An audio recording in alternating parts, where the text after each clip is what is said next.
राज्यामध्ये पुढील 24 तासांसाठी अलर्ट देण्यात आलाय। अरबी समुद्रामध्ये कमी दाबाचं क्षेत्र सक्रिय झालेलं आहे, तर कोकण पट्टीसह मुंबईमध्ये प्रचंड पावसाचा इशारा देण्यात आलाय।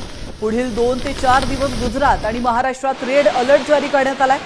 समुद्र किनारी भागातील मच्छीमारांना समुद्रात न जाण्याचा इशारा देखील देण्यात आला। तर गेल्या 4 दिवसांपासून राज्यभरात मान्सूनपूर्व पावसाची जोरदार हजेरी आपण पाहतोय। मच्छीमारांना काय सूचना देण्यात आल्यात आपण पाहूया। खोल समुद्रामध्ये मासेमारीसाठी जाणं पूर्णपणे टाळावं। लहान बोटींचा वापर टाळावा। किनाऱ्याजवळच मासेमारी करा। सुरक्षेसाठी आवश्यक ती साधनं जवळ बाळगावी।